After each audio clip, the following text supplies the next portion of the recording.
Welcome to the Business Unscripted podcast. We're here to share real-life insights, practical strategies, and the honest lessons that we have learned from our own mistakes because, frankly, we have been in your shoes. So whether you need help with operations, accountability, financial knowledge, sales, or maybe just getting your mindset right, we are here, and this is the right spot for no-fluff conversations and tools that work. So grab your favorite cup of joe. Let's jump into the show. All right, everybody, welcome to another Friday. Grab your favorite cup of joe, and let's jump into the show. You know, it's funny, I did a favorite quote sort of search using Claude Code, and that was obviously one of the most used quotes that I use on this show. So grab your favorite cup of joe. Let's jump into the show. As every business owner knows, you can never have enough coffee, right? Absolutely. If you're like me, you have to drop your caffeine intake at around about 4 PM because otherwise I'm up until 4 AM, which is great for productivity in some cases, terrible if I actually want to get some sleep. Exactly. And so, well, here we are. It's another Friday. Dwarren, thanks for joining me, sir. I know for both of us, it's been a busy week. What's new? Any wins recently? Yeah, well, look, one deal we've been waiting for a while looks like it's going to get signed on Monday. And we've been able to, because it's been such a delay in getting it signed, we've been able to revisit and add something to the quote, or a couple of things to the quote, and they've been accepted. So nice. That's exciting. And yeah, the person who's actually in charge of it now got a promotion, and they're actually owning the project, which means that they basically managed to cut out a lot of the red tape that was holding it up, which is fantastic. So we're excited. Going to be a very busy couple of months for me as I get the project on track. You know, there's about 7-8 people I have to hire to do the job. So yeah, it's fairly significant. Nice. Well, congrats on that, man. Is this one that we've chatted about for a while? That's been kind of. It's one of the ones we've been chatting about for a while. Yeah, I mean, it's the other one's still lingering. I've been promised updates on that front, and we'll wait and see. I mean, that's waiting on investment. So investment, as we know, can take a while, right? It can. I mean, and look, things fall through, especially with the volatility of the economy and the world trade right now, and all that other wonderful stuff going on that's affecting that. So and we talked about it. What was it, 2 weeks ago? Maybe it was last week. We talked about kind of what to do, how to follow up. And so if that's something, if you're in that situation, maybe you're waiting for a client to follow up with you, go back to last week's episode and listen to how you can set up your follow-ups, but also not give away too much of your time for those types of prospects that drag their feet and, you know, kind of keep you dragged along the process. So go listen to last week's episode on that one. This week, though, we were talking like pre-show. And I think it's, how do you even get to that point? And so there was a client and for somebody in the office, they were kind of giving me a little more history on this. And it's a topic that I think is probably impactful for a lot of people. And it's, how do you have that conversation with the prospect? And what should you be focusing on? You know, how do you lead that conversation? And throughout our journey over the last year or so, we have always talked about neuro-emotional persuasion questioning. And so an example from this past week with a prospect is, I've seen this person, know this person in the local area, and heard them speak, heard them talk to others. Oh, yeah. And you may see yourself in this situation, and they like to talk all about their accolades, right? What they've done, what they've accomplished, what they want to do for you, right? So, Dwarren, when you hear that, when you've known, I'm sure you've talked with a lot of people that way. As a business owner, what is your first response when you hear somebody just immediately start telling you about what they've done in the past, what they want to do for you, all of that? Yeah, typically I start to feel like they may be full of shit, or they may be, if you want the blunt opinion. I mean, like, let's face it. I mean, we've all been down there. A lot of these people tend to talk a lot more about themselves because they feel like that's the way to get the attention. If you like talking about yourself too much, then at least make it bloody relevant to the person you're talking to. A lot of it's like going to the pub and having a beer, and you've got that old timer sitting there who did, mandatory 4 years military experience and has the same stories to tell every single time. Yet the guy who's gone and done 20 years of service never has a story to tell. Because they saw real action, they saw things they probably don't want to talk about. But the guy who went through boot camp, he's got a few stories to tell. He likes to tell over a beer. Right. But every time you go, it's the same story, and that tends to be the same thing I find with a lot of these business owners. And like a couple of years ago, I was hitting the rounds on Alignable, as you know, and one of the things that I came across was a lot of business coaches. Right. And business coaches who just sit there and love to talk about themselves and their accolades, and then sit there and try and tell you what you need without asking that one critical question. Where are you at right now? And what do you think you need? Right. So, I mean, that's my take on it. What's yours? Well, so I think ultimately you kind of hit a little bit on it. It's like you can't start talking until you understand what that person's going through and where their situation is. So how do you do that? We have to ask questions. You have to listen first as a business owner. If they're coming to you, I talked to another client about that. If they've scheduled a meeting with you, it means that they are interested in something that you've mentioned or something they've seen in your profile, seen in your content. There's a reason why they're scheduling with you, right? And they agreed to schedule with you because just like you and in your time, their time should hopefully be just as valuable to them.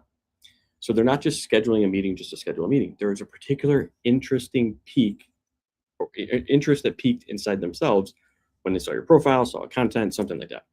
You have to build on that. Find out what made you book this meeting today, right? What caught your attention to want to take 30 minutes out of your day to learn more about what I do, right? Now, again, with the persuasion, they're persuading themselves why they needed to have the meeting. And you're listening because you're able to then figure out, okay, I'm hearing some things. Maybe it's surface level. Dive deeper. Tell me more about that. Why is this a situation right now? Why is this a problem for you right now? How many hours are you spending on this every week, depending on what you do? That is what's going to then help you understand at the end of the conversation what you need to suggest as an outcome. Similar to this, you don't then just say and this is a problem, I was in this problem too before I learned from Jeremy Minor in 7th level, right? I was in this problem where it's like, oh, okay, I heard something, Dwarren, you and I are having a conversation. And you say to me, well, I don't know my numbers. Oh, that's great, because we can totally help you, right? Understand your numbers. We can do this by doing monthly accounting. And maybe you already have an accountant. And I've already jumped in trying to assume that I'm just going to take over that accountant's role. But really, your pain is that your current person isn't giving you better analysis or isn't giving you a report at the end of every month with the information that you need to make your job more impactful. But if I just jump in right away, too early, right, you jump in too early, you haven't listened to their entire pain. You haven't listened to their entire problem. So what you have to understand about your sales process is, what are the questions I need to ask, right? Go through the actual framework. If you don't have a framework, and Alex Ramosi says this with his, his sales teams, obviously, Jeremy Minor with his setup, everybody has a sales process that's successful, right? Grant Cardone, Alex Ramosi, right? You have to learn what that framework is that works for you. But then once you find something that works, you have to develop that repeatable set of questions that you ask everybody in one of those sessions. And there's a list. Like, you're not going to read from a script. And this is what's really important for all of this, is that you're not just going through your checklist of questions and saying, oh, I have to ask you this one now. Even though it doesn't make any sense in the conversation, I need to ask you this next question. No, you have to be able to be flexible. And that's why you have a set of questions at every stage to potentially pull from and then move them forward in that conversation. This is the same whether you're a business owner trying to sell a prospect. This could be used even when you're, in a career, right? Having a conversation with a team member, right? Persuasion questioning can be used anytime. It could be used, in dating if you really wanted to, as you're having that first date with somebody, are you talking the whole time or are you asking questions to find out more about them, which now they feel more connected to you because surprise, surprise, the more somebody talks, the more they actually like the person that they were having a conversation with. So if you want to be likable, you want to be relatable, shut up in your prospect meetings. 100%, isn't it? I mean, it's a case of like, the more you ask questions, that'll actually take you in the direction. This is why, like, I don't get stressed at all when I get on a sales call anymore. Like, I've been doing it long enough that, and this is something I used to teach my sales team. Whenever I train them, I'd say one thing: a sales conversation is just a conversation. Right. A sales call is just another conversation. Treat it like a conversation. Call it a sales conversation. Because if you try and gloss it up as a meeting or an introductory or a discovery meeting and all this sort of stuff, that's fine if you're going to delabel it. But in your head, think of it as just a conversation. We have hundreds of conversations every week with different people, and it's just a conversation. And how do you carry a conversation forward? You ask questions. You show genuine interest. You add value to the conversation. So when you're asking questions, you can ask questions about how they got to where they are, like your instance there with your accountant client, and you just made the assumption they may not have had an accountant. You can ask the question, "Oh, do you have an accountant right now?" "Oh, yeah, we do." And if they don't volunteer any more than that, it's like, "Oh, okay, so how's everything going with your accountant?" Encouraged to find out more. Here's the first question that you ask, which so many people default to the opposite. Excuse me. When somebody says, like, whether you're a janitorial, like, do you already have somebody cleaning your office, or do you already have an accountant, or do you already have somebody who does X, Y, and Z for you? And they respond with yes. The typical sales mindset would be, well, what's not going well right now, right? Like, to immediately try to find the pain. But you have to break that pattern. And what you want to say and ask first is, what's going well with what you currently have? What do you like about what you currently have? And it's twofold. One, it breaks the pattern of every other salesperson or every other person trying to, convince that person that they need to make a switch. And two, you now can understand what's important to them. And you also get to understand as well that they're going to be more open because you have broken that pattern. And this is the key to a conversation. I mean, when you can break a pattern and it's not standard default answering, it makes a huge difference. Like I mentioned before, I used to work on the floor selling televisions and hi-fi equipment at a store back in Australia. And one of the things I used to do is we were in a store with no windows. So I'd always ask the question of the customers when they come in, "Hey, what's the weather like outside today?" "What?" "Oh, it's it's good. Yeah. Yeah. "Oh, cool. Is it still overcast or is that cleared?" And before you know it, you're talking about weather. And they always say, it must be pretty boring if the only thing you got to talk about is weather. But I used to use it as an opener and say, "Look, sorry, it's been flat out in here today. I haven't even had a chance to get out and check out the weather." Right. So I've been relying on asking customers occasionally how the weather's going. Right. "So what brings you in today on such a nice day then? Wouldn't you rather be outside doing something?" And then start the conversation. Right. Well, and some of that, and you did it in a way that made it fun. You broke the pattern, right? You said, "Hey, by the way, like, what's the weather outside? Like, I've been so busy in here, there's no windows, I can't see outside." You used it in a particular way.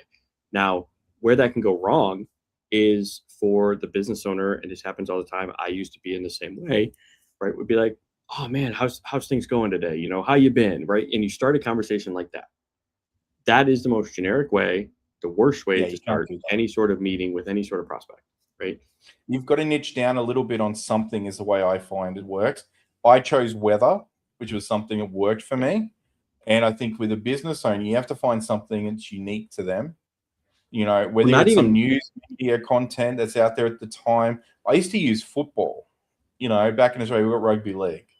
And if I knew a client was coming in from Queensland, I'd be like making a comment on the latest results of the Broncos or the Cowboys, the two teams up there.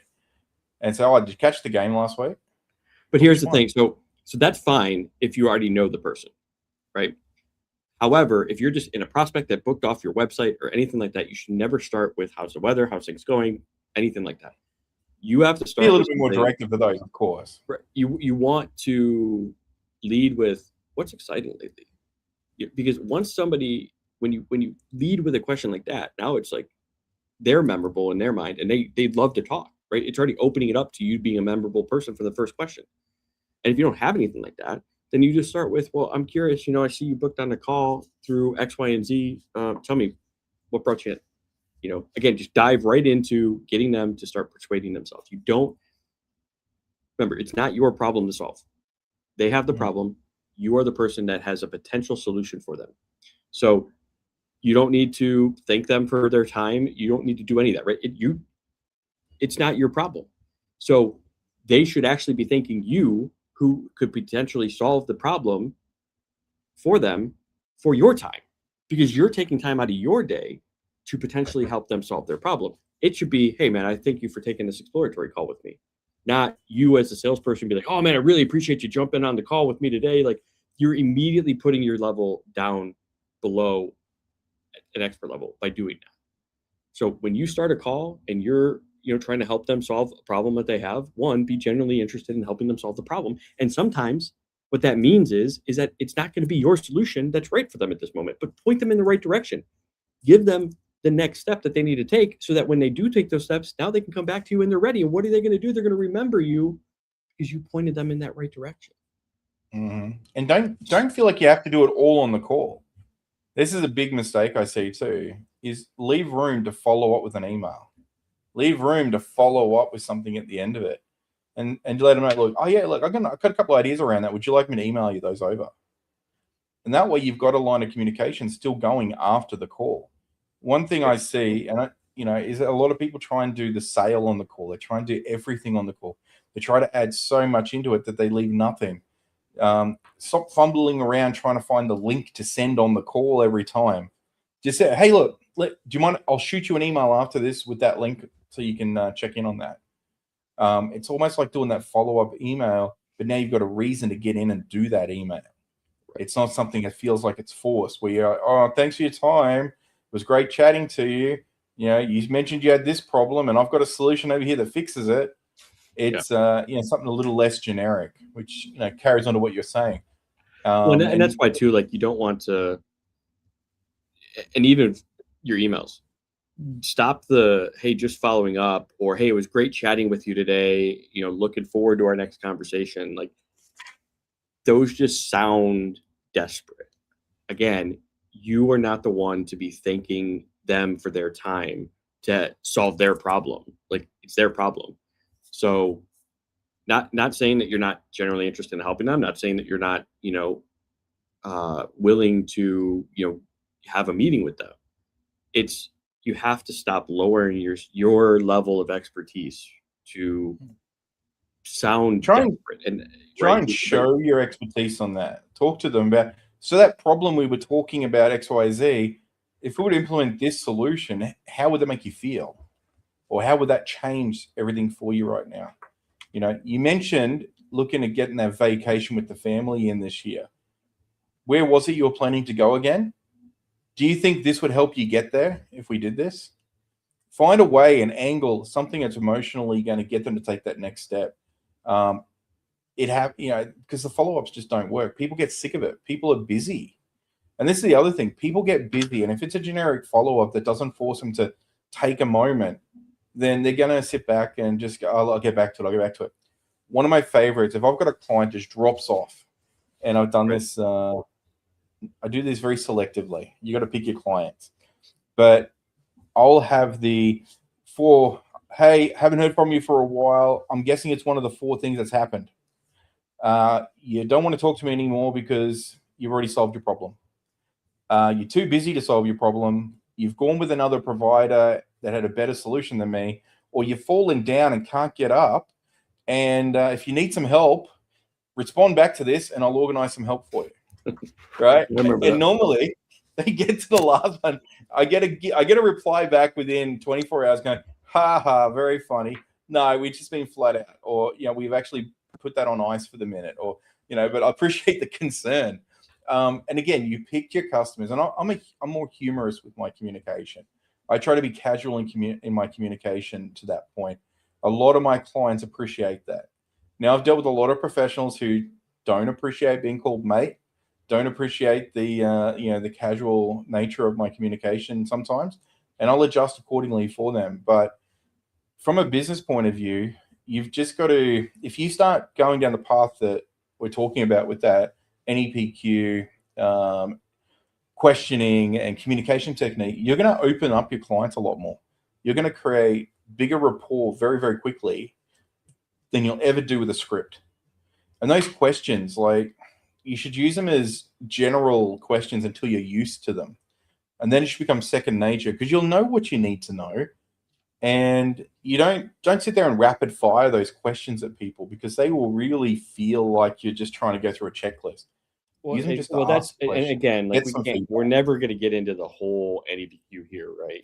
And generally, the importance is, one, walking them through their persuasion stages. Two, ensure that you're practicing tonality and pacing. Again, as you just kind of said, is another important piece of that, because if you just monotonely read questions, don't pay attention to the context of the answers to dive deeper or to realize, hey, maybe it's time to move on to the next stage, they're going to feel like you are reading from a script and that you aren't generally interested in the conversation. But the Yeah. beauty of, once you're able to understand those stages in the conversation, you don't have to read anymore. You know instinctively what questions need to be asked when, and then it can just be a general conversation. And it doesn't always have to be question, question, question. It can be question, probing question to dive a little bit deeper, ask a follow-up, give a small piece of it, kind of insight based on what you're hearing, repeat back what you're hearing to them, and then go to the next question, right? So it is a general conversation as you would have with anybody.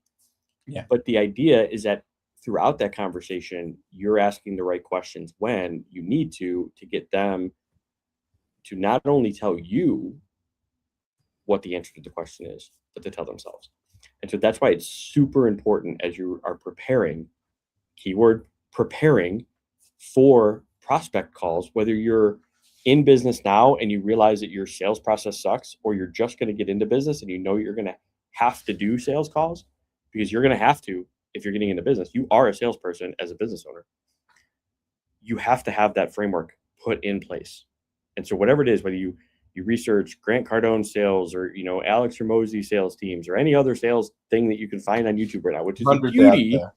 of where you're at. Like, when I got into business, my first business, right, 20 some years ago now, like, I had to figure out everything on my own, because there wasn't a YouTube. There wasn't all this stuff that was at my fingertips to be able to find all of this information easily, at least, and definitely not the vast number of, like, what is it? So many thousands of videos that are uploaded every, like, 5 seconds on YouTube. It's insane. It's hard to keep up with it. Yeah, you No cannot one's not keeping up with find that stuff. something on YouTube that can answer your question, which is why, and we'll come back to this at second talking point, which is why I love this unscripted part, but which is also why, and we talked about it last week, you don't have a secret sauce. And so stop trying to think you have a secret sauce. But the other piece is, you have to understand, again, you can't take no's personally when it comes to the sales process as a business owner. Dwarren, if you had to estimate, what would be the number of no's that you've received from either proposals or an exploratory call that they're not ready to go forward? What would you, if you just had to estimate over your business experience? 90% at Right. least. 90%, yeah. You get Initially. higher margins with when they're warmer clients and they come from a hard referral. But I mean, if you take the average, I mean, you're talking about 9 no's to every one, and you can't take it personal. And this is why, Right.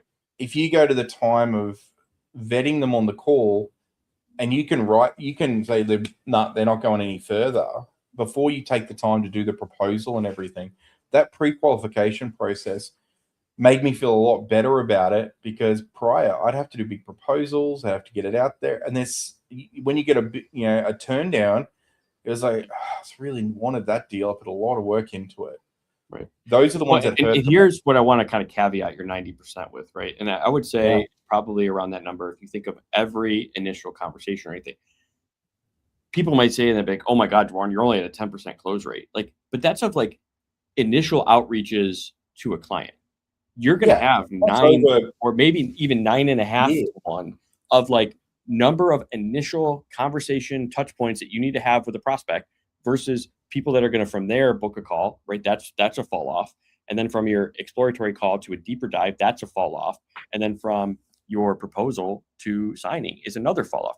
So you have all these different fall off points. So you may to get one client, it may require you to have a touch point with 1,000 people, right? That's a 0.1%, or even if it's 100, to get one client, you have to have cold touch points with 100 people. That's 99% fall off. Of somewhere along the way, you're going to hear a no, whether it's not responding, whether it's not interested, whether it's after an exploratory call, say, no, it's not what I'm looking for. So you have to be comfortable with the fact that most people, the vast majority of people that you're outreaching are at one time or, until they become a signing client, are probably going to tell you no. Some maybe even multiple times. They may initially say, oh, not my right time. Then they may come to you in a month or two, and then you do an exploratory call, and now they're falling off again. So if you take no's personally in business, if you take no's as a sign of who you are as a person, you're never going to be successful. You have to realize that, again, it is not your problem. You may think that it's your problem because you need to make money, but it's not your problem that they have that you solve. You're going to find somebody else. And just think of that person that you outreach that turned you down, that's getting you one step closer to the person who will. So stop focusing it on, oh man, I just failed again at this conversation. Who cares? It's another conversation you need to have. And now you're just getting more practice. You got more practice. Better. Yeah. And you'll get better. I mean, like I've got conversations I have with people where I've probably, like, if we talk website sales for clients that have been referred, I've probably got a 2 out of every 3 I close. Yeah. So much, much higher close rates because I know the touch points, I know what they want, and I deliver on it. And the only times I get turned down is typically because budget, or they've realized they haven't had the time to commit to the project from their side. And that's where the pre-qualification, like on your exploratory call booking link, you need to have a protection of your calendar. I've said this multiple times, and it's crazy how much more I'm saying this, but because I just had a session the other day where I said this. If you don't protect your calendar, right, your calendar will control you. And so with exploratory calls, you have to have pre-qualification questions in your link to an exploratory call. And one, it needs to be a hard stop. So like, Dwarren, you're busy. So on your websites, if they don't have $1,000 minimum budget or whatever that ends up being, or funding available to invest, like, sorry, you're not the right client for us. We're not going to let you book the call. And then in your routing, if they answer no, that they don't, sorry, redirect them to your website or to your page or to your YouTube channel or to your socials to follow along and stay engaged with you as a business owner, and then give them some free advice or something. Here's initial website design. Yeah, a newsletter or something that you can continue to provide value to them, continue to be front of mind, but you've protected your time by qualifying them, right? You cannot take unlimited calls. You have capacity, which is one of the reasons why we're all thinking, man, I wish I could have time to do that, because we all have the same 24 hours in the day. And a lot of us don't have time to invest in big, large teams like multi-billion-dollar organizations that can have teams to do different things. You are yourself, and maybe you have 1 or 2 other people that are required to wear a lot of hats. How do you accomplish doing all of that with the same 24 hours as Elon Musk or Grant Cardone or all that? And you do that by protecting your time.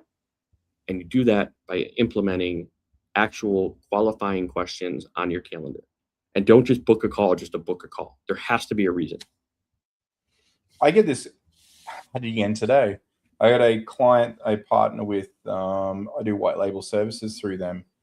And they needed a client needed something set up, a Google business listing. and they're a tech service. So first thing they do is get on a call to try and solve problems. I'm like, you just call him and sort it out. And I'm like, no, it's not what I need to do. Right. I need to send him an email with and get a list of him to respond back with everything I need to be able to go and do it. I said, and confirming that he's willing to pay my rate for the next 2 hours to do that. Yeah, he'll pay. That's fine. Okay, good. That's a good start. So I got to the point, and I've gone through, and I've realized I could actually claim their old listing, which they'd lost. And I put a request in. I sent the email through to the client, and I said, hey, check this out. We could possibly do this. Oh, great. Call him and tell him. I'm like, I'll reply to the ticket and let him know that this has been done, because there's a timeline on this. Like, it's going to take 3 to 4 days before this happens. Nothing's going to happen any sooner than that, because Google put a timeline on it. So I'll send the email. That was me saving my time. Every time I turn around with that client, it's always, get on a call them. And it's like, it's not always a call. So my first point of call is, hey, let's schedule in a time to talk. When are you free to talk? Here's my calendar. Find a time that works for you. Because that means they come prepared a bit better for that. And they're going to be better prepared to take my call, rather than me just randomly call them and go, hey, look, I'm here to talk to you. I got told to call you. I've done that so many times originally, where I'd get, oh, look, I'm just in the middle of something. Call back in 15 minutes. And then I'm sitting around for 15 minutes going, okay, I've got to remember to call back. I've got to take the time. I'd planned to talk to you because I had an hour spare. Now I've only got 45 minutes spare, right, to have that conversation. So it really does affect you. And I think you need to have the control of the narrative a lot more. And this is where you will meet certain people in certain industries who their first point of call is to jump on a phone call. And then you get others that just want to send an email all the time. Then you get others that want to do a text message all the time. Yeah, everyone's got a different technique. And the question is, the ones that are crazy to me are, and this happens a lot on Alignable. If you don't know what Alignable is, it's basically like a LinkedIn for business owners, kind of people that are kind of in charge of their own income. But it's a lot more personal, because you're really limited on the connection requests that you can send out, especially as a free member. Like, for those of you who don't know, LinkedIn, you can send out 200 connection requests a week as a free member. You can't send a personalized message with it, but you can still send 200 connection a week on LinkedIn. So it's not really personal. You can just go on there, kind of search, and I highly suggest you do that as a prospecting tool. But with Alignable, you're only limited to 10. But the ones that really kind of are just smack me as you have no sales process at all is, I will connect with them, and their first thing is, hey, let's schedule a 20-minute call. No. And that's my response. It's like, no, sorry, I have no idea about you. I don't know. My schedule's busy. My schedule's packed. I don't even know if I want to have a meeting with you. Like, who are you? Like, what are you doing? Like, especially if they have requested me, and typically when somebody connects with me, my initial response was, hey, great to connect. However, I'm really interested, generally curious, what stood out that made you want to actually connect with me, as we kind of talked about earlier. Because with Alignable, you are limited in the requests that you can send every month. So why did you want to waste one of those credits on me? And then their response was, well, I thought maybe, we serve the same people, so let's have a meeting. And I'm like, no, sorry. Or my favorite there is too, where they say, oh, look, I just wanted to catch up and see if we can refer business to each other. Mm-hmm. Because that's what they're told to do in networking. And it's like, what? No, I don't know you. I can't refer business to you until I even know who you are. Well, that's what that 20-minute call is, some might argue. And it's like, well, but how do I know we're aligned? And my favorite is when people do introductions. Hey, you guys are in the same industry. You guys are probably going to get along really well. And it's like, okay. That's like getting two hot dog vendors and putting them on the same street corner and saying, you guys are going to have a great time. Everybody here eats hot dogs. and what's and I get the platform. The platform wants to build relationships. I get it. So they encourage you to, hey, John could be connected with Jane because they both serve similar customers. Why don't you make an introduction? And John wants to connect with people like Jane. Now, my feedback to you is, if you want to be known as a connector and not just somebody who clicks buttons, you cannot click that button to connect Jane and John, and then just take the message it gives you and send it. Like, I hate those, and 99% of the people that I get connected with are doing it just that way. And it's like nails on a chalkboard sometimes to me when it comes to that. And so my initial message was, hey, great to connect with Jane, John, but why did you think Jane and I should be connected? Like, what was the important factor that you thought that would make Jane and I a good connection? And 99% of the time, again, they don't respond because they were just clicking buttons. That's not how you make an impression. That's not how you become memorable. You know, I have it tattooed on my arm, be memorable. You know, it's, you know, an actual motto. You don't become memorable by just clicking buttons. You become memorable by adding value, right? By continuing conversations, by being an actual connector, because you're listening to people. And then when they say something, you find them and actually connect with them and then personalize that connection. Yeah. Not, oh, I clicked the button to connect Jane and John. I hope they remember me next time that they want to connect with somebody or they want to refer somebody because I'm awesome. You didn't even take time. You took 3 seconds to click 2 buttons to connect me. I'm sorry. And the other one is when you actually do take those meetings and then they sit there in the middle of the meeting and go, oh, I know someone who does something similar to you. Let me connect them. And they're doing the connection in the meeting. And it's like, well, hold on. How are they going to be of value? We're doing the same thing. Right. Like, you know, we're fishing in the same pond. And don't get me wrong, like there are benefits, and I'm sure you would agree too. There are benefits of having people in your peer group, you know, in your network. But why don't you say, would you like to be connected to this person I'm thinking about? Is there a Because value of that, proposition? right? It's value. Like, that? What if I already have 5 people in my network and I don't want to add anybody else? Why would you waste your time and my time and that person thinking that I'm going to be connected with them, and then I look like an asshole because I don't respond because I don't need to, because I got other stuff going on. Like, lead from, would you be opposed to me connecting you with X, Y, and Z? Or would you be opposed if I made a suggestion here? Or can I make a suggestion here? Right? No, don't just give your suggestions. And that's where now you can start being seen. You know, you're still letting them have control of the conversation. And now you're being memorable. You're being that person that is truly a genuine connection and piece of their network. So it's interesting, isn't it? I mean, because it's like, it's every time I get on a website call, I'm always a little bit cautious about, you know, I don't criticize the current website. Much like if you're on a business school, you don't criticize the business they've built. Right? And this is one of the common things that happen. And what tends to happen is if you jump into that critiquing or making suggestions, unsolicited suggestions initially, what tends to happen without asking enough questions, oh, my brother built that website. Oh, sorry. Oh, that's right. I don't like it anyway. Oh, okay. I didn't step into this stuff. Or it's like, yeah, I didn't have a lot of budget back then, so you was doing me a favor. All right. Oh, you know, it's done the trick for you. Or my brother who passed away, this is one of the last things he did for me, and now you just destroyed it. Like, exactly. You said how horrible. Who are you? Well, yeah, because he's been passed away for 3 years and he hasn't been able to keep up with it. Yeah, like, of course. You can't. Exactly. But I mean, this is what jumping in and making assumptions, you know, these calls can do, right? I mean, and this is what used to bug me a lot with a lot of business coaches when I'd get on calls with them. And you got to remember, when I was on calls with these guys, I'm talking about a software platform. That's what I was representing at the time, right? A marketing platform, Be Savvy. Oh, you and I. Exactly. I didn't go into a lot of detail about what we did or what the software could do for them until I got a bit of an idea about them. And then if they asked, I'd tell them, which was cool. And I'd tailor it to suit. But the amount of times I'd get told, like, you know, we're going to fix your business. We're going to 10x your, you know, your cash flow. And it's like, didn't ask for any of that. That's very confident of you. But did you ever stop to think that maybe somebody's already put a lot of work into their business? They've done pretty good to get where they are.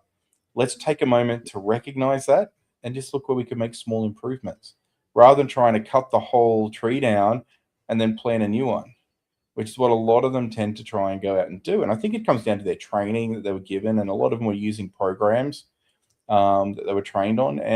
But I see this with a lot of business communication as well, where they come in and they just start making assumptions. And it's like, oh, you want to reach these businesses, right? And I've had it. I used to do it with websites. I'd go to their website, make an assumption about what they want to do based on the website, and then get told, actually, you know what? That website hasn't been touched for 9 years. So out of date. We don't even do all that. We've got a different logo. Like, I'm like, tell me about what you're doing. What are we doing now? Yes, this is what we actually want to do, and this is how we want to do it. And this is okay. And these are what sort of customers do you want to reach out to? Oh, these ones. Okay, cool. It's a different conversation, and it's a more engaging. And you should definitely do the research, right? So like look at their website, do that research, but then don't like try and come in. And so it's really hard, and you got to get used to this, to not try and come in and prove how smart you are or how much information you can give them in a conversation. And I speak from experience here because that's what I thought I had to do. Because that's what, especially when you're coming from a corporate world, where when you do an interview, your goal is to just sell yourself, right? Because you're trying to show your expertise, say how you can fill the role, and say what you're going to do to help them. When you're in business and you're having prospect calls, it is completely opposite. You have to focus on them. What are their pains? What are their obstacles? What are their goals? What is their dream state?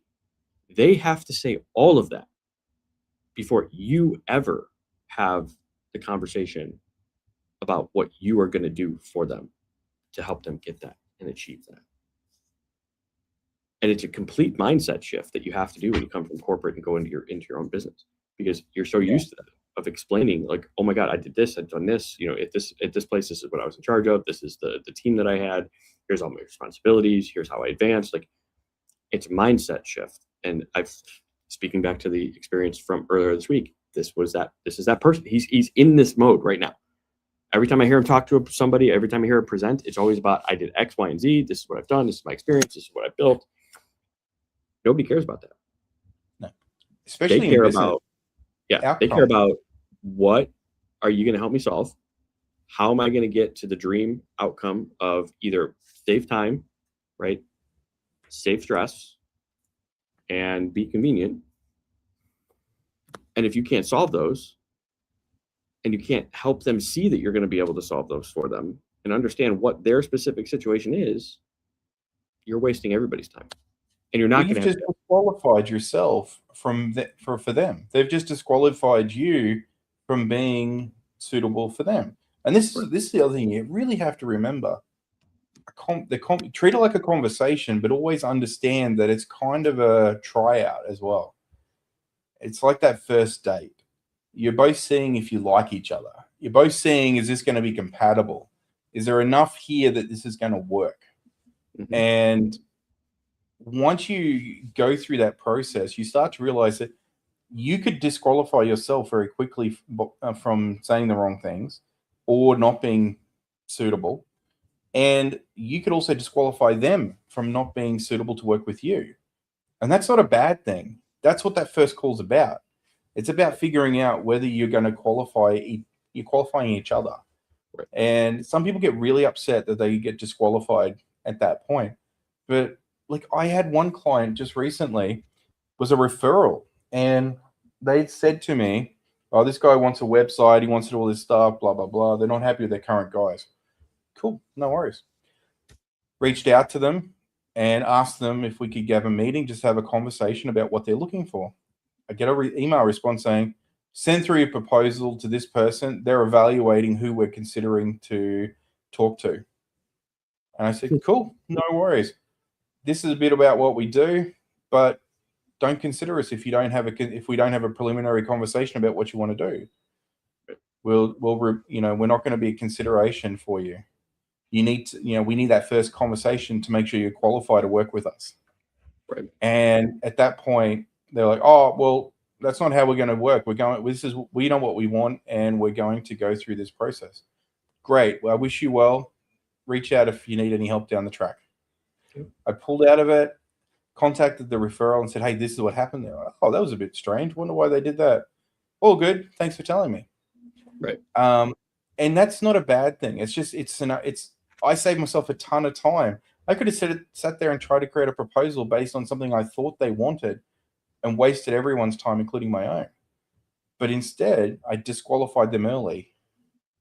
And you've got to be willing to do that. So these, when I say 90% success rate, I count those.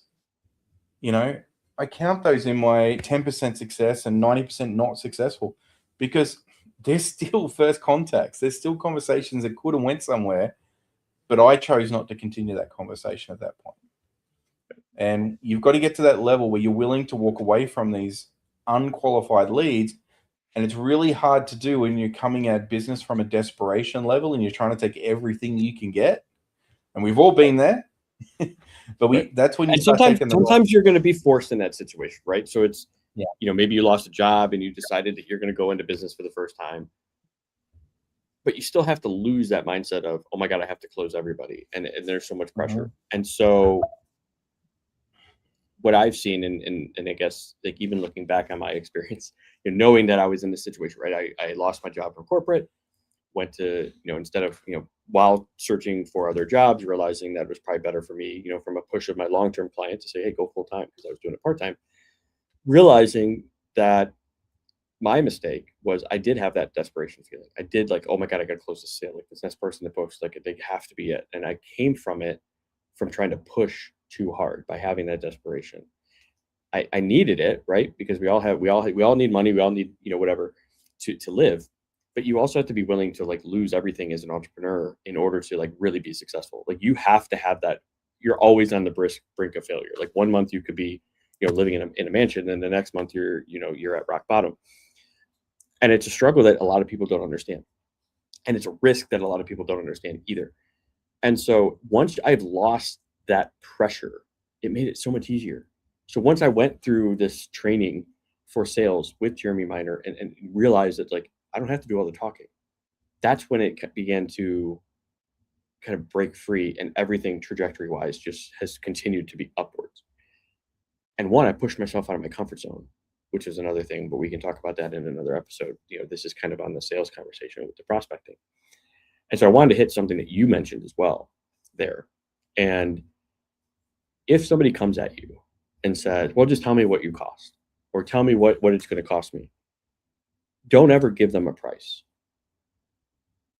because of the fact that for people like that, most of them are just tire kickers. And a lot of them aren't generally actually interested in solving a problem.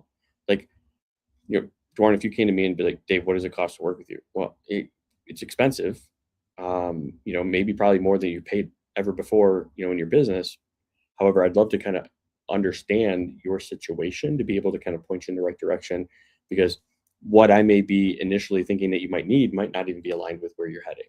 So if you want, we can continue with the conversation. And then at the end of it, you can decide what's an appropriate next step for you. Would you like to continue? And some people are going to say, no, right? Tell me what it costs. And then some people are going to be like, yeah, sure. I get it. I understand. Thank you. They just disqualify themselves, or they qualify themselves at that point. Right. Which is part of your process. It's like putting on that form on your website and asking them the questions before they book the meeting. And this is where I think a lot of people get caught up in, oh, that's a lost lead. No, that's somebody who wasn't qualified to work with you in the first place. They weren't qualified to have you use your service. We're not talking about somebody who's just going through the phone book or Google business listings, calling the next plumber, trying to get an unblocked toilet or something. And they're just going to take the first person who gives them a price that they've got in their head or close to, and able to do it in the time frame they want. They've got a problem they're trying to solve very desperately, very quickly, and they're going to take the first person that gives them something close to what they want, right? But if you're going to get a house you're going to build a house, you're going to take a lot more time. You're going to plan that a bit better. If you're going to do a kitchen refit, or you're going to do a roof replacement, or you're going to do a bathroom fit out, you're not going to go just through the book and just take the first person. You're going to vet them. You're going to qualify them. So you're going to take your time. So I think that's where you've got to realize too, is in your business, what sort of customers are you trying to service, and which ones are they? Because they're going to be a little bit different. But the grand scheme, if you're doing the outreach, you have to be willing to qualify and disqualify based on what you know your ideal customer is. Right. Well, that's a piece right there. Not so many people don't even have an ICP generated. They don't even know. They say, well, I'm serving business owners. I serve everybody. No, you don't. Yeah. No, you don't. Stop that shit. Because if you say I service everybody, you're a dime a dozen. Everybody tries to say that they service everybody. Stop that. Yeah. Really niche down, and that's when you're going to become valuable. That's when you're going to be able to, it makes your messaging so much easier. It makes your outreach so much easier. Your prospecting so much easier because you're directed and you know exactly who you need to be working with. Now, again, it doesn't mean that you're not going to find some people that are, like correlation to your ideal client. That's fine. You can make the decision if you want to work with them or not. But ideally, you need to pick 2 or 3, 4, maybe at max when you're getting started, main service ICPs, industries, whatever. If you're direct to client or customer, or you're B2B, right? B2C or B2B, you have to decide where you're at and pick maybe 3 to 5 max ICPs that you service, and that's it. Don't say I service everybody. Narrow it down. We service X, Y, and Z, and that's it. Yeah. Oh, okay. Well, then I'm not part of that. And in your qualifying questions, are you in X, Y, and Z industry? Or tell us the industry. And if it's an other, oh, great. Sorry, we don't work with clients in this industry right now. We are focusing 100% of our attention on these 5. And what that also does is for somebody that is in those industries, they feel more special because they know that your attention isn't going elsewhere. You now have the expertise of saying, we specifically design websites for the remodeling industry, for the kitchen industry. And if that's all you're doing, you're going to know in that industry what works and what's not working. Instead of saying, well, we just design anybody's website. Well, what works in the remodeling industry isn't working in the bookkeeping industry. And if that's where you're splitting your time, you're not going to be that expert. So why would they pay you an expert rate? So many people want to say, I service everybody, but then expect an expert rate. No, you're the general laborer rate. I'm sorry. So if you want an expert rate, you have to start niching down. If you want a general labor rate, sure, service everybody. It's an interesting point you make there. So from a website point of view, we actually do service pretty much anyone for websites. But we found our value add was actually this. We provide the content writing and the direction of your marketing to hit your ICP for you. Once we did that shift, everything changed. We could charge higher rates because we weren't competing on just building a website. We weren't just making pretty websites. We're making impactful websites with the correct wording, with the messaging that they wanted, and targeting the customers they were trying to talk to. And when we had that conversation, we're talking about, did you realize that most of your competitors' websites are not targeted towards their customers? Bring up a competitor website. Let's have a look. And we bring it up on a call and we talk to them through it and go, so this messaging, what does that mean to you? Well, I don't know. Exactly. It makes no sense. It was just some fancy wording that someone put on there that didn't make any sense. You're a builder and you're talking about dreams and skies. Great work. Horizons. Yep, great. What's that got to do with anything? Yeah. And they're like, yeah, okay, I see what you mean. And then we throw at them some NEPQ questioning techniques, which is what I like to use on a lot of my content writing. And suddenly it's like, oh, wow, yeah, makes sense. Yeah, those are the sort of questions we're getting asked a lot, actually. I don't have to be an expert in every field at that point. I'm an expert in marketing their product and business through their website to their customer base. And that was my shift in direction and value add that really made a big difference. And this is where it doesn't have to be the most obvious thing for you. And ironically, writing the content was our biggest pain point for customers before, because customers would hold up projects for such extended periods of time while we waited for them to write the content, which used to be the standard. When we said, we're going to include that, no extra charge. Oh, really? Oh, great. We just built it into the pricing. And suddenly, clients started getting us to build their sites and get us writing all the content. And they were signing up going, this is amazing. Like I got one just the other day. And they went to, it was a bridal website. They went to a wedding expo. We met the deadline within 3 days of the deadline, delivered with all the final changes. And I checked in with her on the next Monday after the expo, and I said, how was the expo? So good. Everyone loved the website. We actually got some bookings off the website already. Right. Wow. Perfect. Great. You know, And and that, she didn't write any content. We that's provided still a it all niche, for her. right? You know, that's still like 100%. a niche because you're doing something that nobody else in your industry does right now. And so you Absolutely. are And that's, niching down. think outside the box with your niche. It doesn't have to Mhm. be targeting a specific model or product. It may be Right. a value proposition that you already offer and you just bundle in. Right. So, you know, it could be something as simple as that. Like if you're a solar installer, it could be as simple as you have an architect that available to help, or an engineer to sign off on Well, and a this, project.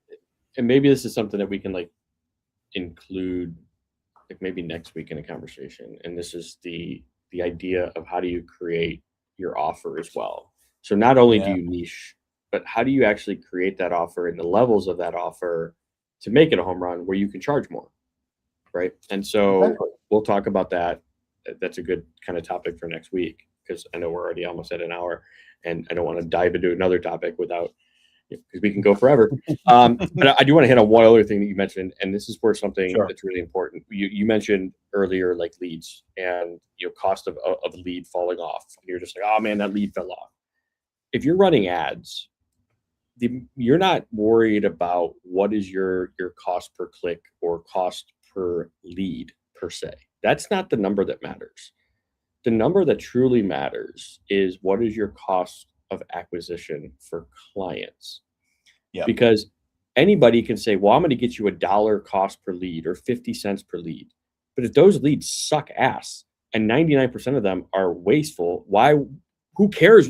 Even if they're charging you, maybe a penny might be worth it. But if they're charging you $1, you're wasting 99 for every good dollar. So it's still costing you $100 per good lead. Like that's what matters, right? And then of those good leads, let's say let's use this as an example. They can get you $1 per lead. 95% of them suck. Okay, so you're for those 5 good leads, you're still spending $100, right? So your cost per good lead is still $20, right? Yeah. And you spent 100. Now, of those 5, let's assume that you only close 1. So your cost per client is now 100. That's the number that really matters, is what is it costing you in your marketing and your spend to get a new client? Because that's where you begin to make money. I don't care what I'm paying per lead. I care what am I paying per good lead that then turns into a client, and what are my client numbers. So if they can tell me, and this is where nobody will ever promise you what your cost per client acquisition is because it's out of their control. Nobody will ever make a guarantee based on cost of acquisition or CAC cost because they can't control that unless they're doing the entire process for you. Yes. And even then, they still won't because nobody can guarantee that. No, They'll and guarantee, 100%. they can guarantee the front end of, I'll just get you $1 per acquisition or $2 per acquisition, or we'll reduce your lead costs by 50%. Great. That doesn't mean shit to me. That just means you could just be filling my pipeline with worse qualified leads to increase the number of leads and still spend the same amount of money, which brings down my cost per lead. Like you're not doing me anything that's impactful. No, I told a client just the other week, he asked me to sit in on a meeting with a lead generator out of California. And this lead generator said, oh, we've been doing this for, 6 months with this industry. We got some great experience here with some US-based clients in the same industry as you. Great, cool. So my question to you is, how many leads do I have to, to pay for from you before you guarantee I'll get an actual sale from this? Oh, we can't guarantee that. I said, okay. So let's say, for example, I pay for 10 leads in a month. Of those, how many of those leads do you expect I'd be able to close? Well, we don't. No. You got it wrong. We're just qualifying them and then sending you those calendar appointments so you can reach out and talk to them. Okay, but let me ask you a question again. If we're reaching out to them, how qualified are they? Well, they are in your location and they've got the business and they've got the income that you said you want. And I said, it's really primitive level Right. And no one's actually spoken to them yet. No one's actually found out if they're warm, if they're looking. Oh no, well, no, that's really hard. I mean, we can't do that. That's your job to do that. I say. So if we do, so let's say, for example, you send me 10 leads and we have 10 meetings and nothing happens. Are you going to throw me an extra couple of leads and, to try and sweeten the deal and hope I get I get a sale out of one of those? No, you have to pay per lead. There's no, there's no way of knowing what the return on investment is. And he goes, oh, well, let's look at it this way. If you were able to get one closed out of 10 leads, I mean, that's a really good return on investment. I said, okay. He goes, but these sales could take 6 months, right? He goes, well, yeah, but that's okay because you've got them you could close that deal in 6 months from now. So we can't really measure that. I'm like, I said to my client, I said, I don't think this is the right fit for you, but it's up to you if you want to go ahead any further with this. Right. I said, but no one, and this is where like the initial conversation with the client was all these wonderful guarantees. And I got this phrase that I use, like, I mean, anyone in the lead generation industry, if you find the unicorn that can give you guaranteed leads, fantastic. I've never heard of it. And I've been in marketing for a long time. And I know people are going to come out and say, it exists. We do it all the time. We get great leads. You probably do, but you're qualifying them a lot better. You've got a qualified process. You've got a qualifying process, a funnel for that. It's not just go and pick them off a tree and then send them out an email and say, hey, can we take a meeting? Want to introduce and you hit a point. There are two different types that you're going to be presented with if you're searching. Yeah. One is going to be what you just said. They're just basically scraping people's information. They have the data, and then they're going to match it to what you're ideally looking for, and then just sending it to you, and then charge you by having the data and giving their information. Where again, they haven't done any sort of qualifying, which we talked about earlier on in this conversation, how important it is to qualify. That's a waste of money, because a lot of that time is going to be wasting you trying to follow up, doing all this stuff. Now, if there are other services out there that will do a lot of that front end work for you, one of two ways. One, either they do the outreach on your behalf, and then once they qualify them and they are warm, then they put it on your calendar, and then they charge you at that point. That's a time-saving service, as well as that those people are now warm. They generated interest. The second way of that is they actually are running generic ads to say, if you're in the market for X, Y, and Z, like, this is why you need to reach out and fill out this form, and we're going to get you, somebody in touch with you. A matching service. Yeah, right. And so essentially then what happens then is then the lead comes in, they've submitted the form, and then they forward it to you and say, hey, here's this person, right? They just responded to an ad or something like that. Now, first way, great. It's one-to-one, right? They're contracted with you. Hopefully that person is only booked on your calendar. The second one, when it comes into the advertising, most of those people are sending that lead to multiple agencies. So you have to be careful. Like, am I the only one getting this lead, or are you sending this to multiple? And then now that person's getting outreached by 5 different sources, and now they're overwhelmed. And now by the time we reach out to them, they're like, yeah, what the hell's going on? I responded to one form and now I have 7 people reaching out to me. Like, no, I didn't. It's a turnoff sometimes when it goes that route as well. So you really have to understand what's important. And that's why internal, like, it does make sense to bring something internally where it's one-to-one, and whether it's a commission based in your business, anything, you can start building that. You can find people that work on commission, whether it's just part-time or not. Hey, if you have a good program, offer somebody commission and say, I'll give you, a program where you get X, Y, and Z. If it's per month, you get X percentage per month for the first 6 months. And the second 6 months, you get a smaller percentage. And then maybe give them a small residual if they re-sign. Like, think insurance people. That's how they get all of their money for working for insurance companies, is all commission based. They have a good program. They have to sell it. That's what your salespeople are. You can bring an internal salesperson in without having to pay all these lead generation services for their data, which is essentially what you're doing. And what you'll probably find is a part-time salesperson working on minimum wage with a commission is going to be hungrier.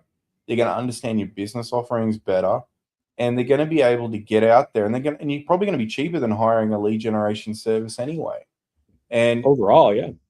Yeah, I mean, typically that's what I typically see happens. They like I've also seen this where new businesses have gotten together and spent 5 grand a month over the first 3 months, and that's a huge chunk of their marketing budget just gone in one go.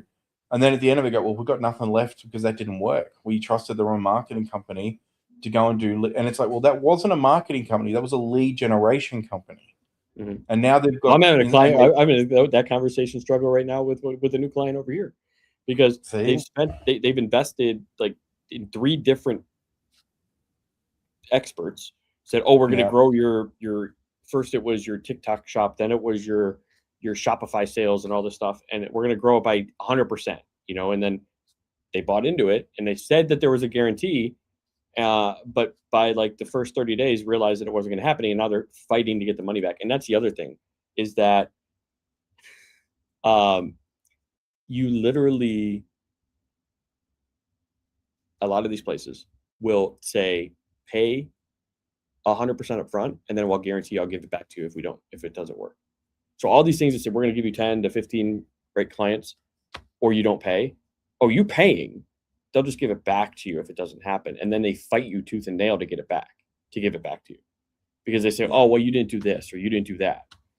Okay, And none of there's these always places. prerequisites. Like, sorry, 80% of the cost went to actually paying for ads, so we can't give you that Oh, back. we We can't can give give you you the that difference. back. Sorry. Yeah. Yep. And so You know, it's and really, you have to really find out all your information and they're all over Facebook or whatever right now, or on YouTube. If you're watching business stuff, they're they're always coming up. outreaching you. They're always, if you're on these LinkedIn and alignable platforms, they're always reaching out to you. And it seems like the easy thing to do. My biggest advice to any business owner is I guarantee you'll do a better job trying to get yourself a new lead by just picking up the phone and ringing 10 businesses a week yourself. Over a period of a month, if you get one sale out of that and you're offering a service of significant value or a monthly recurring revenue, it's still one more sale than you would have got prior to doing that. Yeah. And 10 calls, you could probably achieve that in under an hour if you put the effort in, because you have it pre-qualified. If it becomes a call that takes a little bit more time, then hey, look, do you mind if we schedule this in? I've got some time over here. We could have a proper conversation. Then get back in your mindset of prospecting again. You don't have to. That first call is not about trying to get them and sell them on the call. It's about getting their details and committing to that next call. Unless you feel like they're really hot and you want to close it right there, then go ahead and do it. But at the end of the But day, do those calls yourself a one call initially, and you'd be sale, surprised.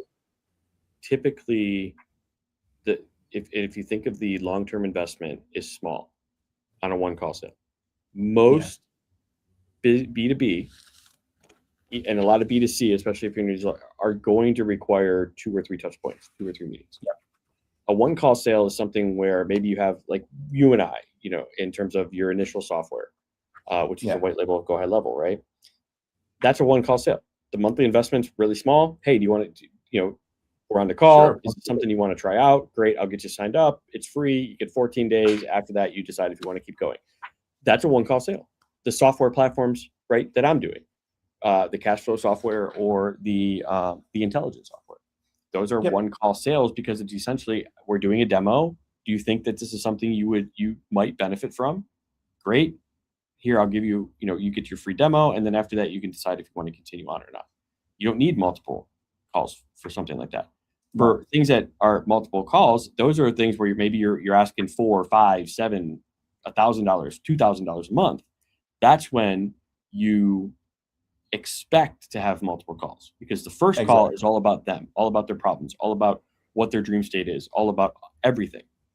Only at the end of that conversation should you say, well, based on what I'm hearing, it might be beneficial if we schedule a deeper session where we can dive a little bit more into those, dive into a little bit more of your process, where you want to be. And then at the end of that, if it's appropriate, I can kind of give you an overview of what we would suggest as a solution. Does that work for you? One, they're going to say, no, can you just kind of give me an overview now? Great. They've kind of made it a one call solution call. Or they're going to say, yo, that's great. Like, let's look at our calendars right now. Let's schedule it and do it within the next 48 hours. Like, hey, I got I'm slammed, but I have time here and here between meetings, I can slide you in. And then now it's a 2 call, you dive a little bit deeper. And at the end of that call, again, it's still leading them. You're still doing the same sort of process. You're asking all these questions, you're doing all this stuff in me. And then only at the end, last 10% of the call, that's when you say, can I make a suggestion of what I think might work for you? And use that might work, possibly. Those non-committal keeps that sales resistance down, which is very important. And I know we're at 1 hour and 10, and I don't want to but so we'll finish up on that, I reckon. But yeah, I think just take the time, and sometimes you might find that even if it's just once a week, once a month, you make 10 phone calls. Find one day that you just make those phone calls. Just start, see what happens, and you're going to get rejections. That's fine. 10 a week. That's normal. Do 10. If you're just getting started, you haven't done it, do 10 a week right now, just to get started. Yeah. Ideally, I say this to everybody, I've said it before, if you are not where you want to be client-wise, you need to have at least 2 hours every day, 6 days a week, dedicated towards outreach. Something doing outreach every single day. But if you're like, man, that's way too much, I can't do that. Fine. Start with 10 calls this week. I challenge you, by the time we have the next session, that you do 10 calls. And if you don't do that, then maybe you have to analyze why you're so resistant to it. And if you're really resistant because you're just uncomfortable with it, maybe you're not in the right business, and you probably need to have a mirror moment and figure out, is this right for you, being in business? Because being in business is going to require you to do a lot of things that you're not comfortable with. And if just reaching out to try to solve somebody's problem is something that puts you outside your comfort zone that you don't want to solve, this is not your right solution. It's not easy street being a business owner. So it's going to take a lot of those internal mirror moments to realize what is your right path. And I hate to be the person that has to say it straight like that, but it's true. I'm a person right now. I'm going to tell you right now, if you aren't going to do 10 calls this week, and then you're going to complain the next time we see, or you're going to say, man, I need more money, or I need to pay the bills, or I don't have enough clients, and yet you can't make 10 calls in a week, you're not made for business. If you can't even make 10 calls a day, and you're not where you want to be client-wise, and you can't find time in your day right now when you aren't servicing your clients at capacity to find the time to call 10 people in your local network to add value, you're not made for business. And when we say 10, what we're talking, 10 people, 10 calls, etc. And when you say capacity, we're talking about people who actually really want to bring on more customers. Not, I'm happy and content where I'm at because I'm servicing enough customers. Right. We're talking about if you need more customers to stay open, keep the doors open, the desperation of staying open and just keeping running what your dream is, your business. You need to be on the phone. You need to be calling. You need to be doing email outreach. You need to be door knocking. That's right. You need to be out there in the community. If you need to get out of the office for a minute, and let's say you're going to go down and grab a bite to eat, right? Go for a walk, 5 minutes in either direction of wherever you're going. Knock on some doors. Introduce yourself. Have some business cards, some flyers. You never know what's going to happen. Take an opportunity for that. Yeah.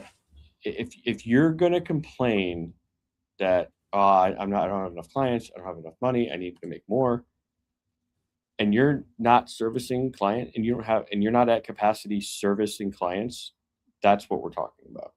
Exactly. Now, if you're servicing clients and maybe you still want to grow, but you truly are servicing a lot of clients, now it's a totally different issue. Now it becomes what's your processes? How do you become more efficient? Automation. Maybe it's time to bring on a team, right? And so there are two different scenarios. The person that we're talking about, if you can't do 10 calls a day, maybe business isn't right for you. It's that person that is not where they want to be MRR wise, monthly recurring revenue wise. They're not where they want to be client servicing wise. What are you doing with your day then? I can guarantee I look at your day. If that's you, I can look at your day and I can find you the hour that's going to take you to call 10 people. And I can guarantee you're wasting at least 4 hours every single day if you're not scrolling Facebook news feeds and shit like that ain't going to get you a client. You don't have This excuses. bullshit about looking on groups and classifieds and trying to look for business. Right. Yeah, okay. You might get one Yeah. or two, but that's not going to get you business in the long run. You need a better approach to You need that. a better and that's- approach, and that approach is daily outreach to your start locally and go from there. But we can go forever on that one too. So next week, stay tuned. Dwarren, thank you for being here, brother. If you made it this far, we love you. Give us a thumbs up, give us a like, subscribe, do all that fun algorithm-y stuff. Share it with your network. And then if you have questions, as always, drop it down below. We appreciate you being here. We love you. With that, Dwarren, what's your takeaway from today's conversation? My takeaway is just, just don't be afraid of shying away from a conversation. Every conversation is an opportunity, and stop treating like first meetings, first sales conversation, sales calls and stuff as anything less than a conversation. Just hone your conversation skills. Get more familiar with your product, and conversation will come naturally. Yep. And I think to piggyback on that, right? Framework. Make sure you have a framework and 100%. qualify your conversations. Protect your calendar, or your calendar is going to control you, and you're going to be like, "Where did my week go?" And I think for me, my takeaway for you all would be you have to focus on your client's problem, the pains, the struggles, the obstacles. That's it. Your messaging, your copy, anything. Every once in a while, you can throw in your CTA, your offer, anything like that. But 90% of your messaging, your conversation is on them. If you're doing way more of the talking, if you're talking about your accolades and your experience in the first or even the second call, you're talking too much about things that don't matter to them. You have to focus on them. That's your takeaway from today. And then your challenge this week, 10 calls a day if you're not where you want to be client-wise. If you can't do that, the next step is then analyzing, am I doing the right thing? Am I in the right business? And then from there, decide your next step. But if you are where you are, as we just kind of mentioned too, and you have a number of clients and you still want to grow, now it becomes a different evaluation in terms of what are my processes, where am I efficient, what do I need to decide on? Processes, automation, staffing, all those wonderful things that come Which with is that. Growth. Maybe we can hit on it next week. Yeah, we might be able to hit on it next week, or we can have a topic for the following week, right? So definitely stay tuned. Like next week, I think offers is going to be a good conversation, and then we can talk about processes and everything next. But we appreciate you. We love you. Hope you all have a wonderful and amazing week. Again, we go live every single Friday morning between 8:15 and 8:30, unless we have some technical difficulties like we had today. But with that, you live, you learn, you move, and you continue to grow. So guys, have a wonderful and amazing week, and we'll see you in the next one. Have a good one. See you guys. Bye. Bye.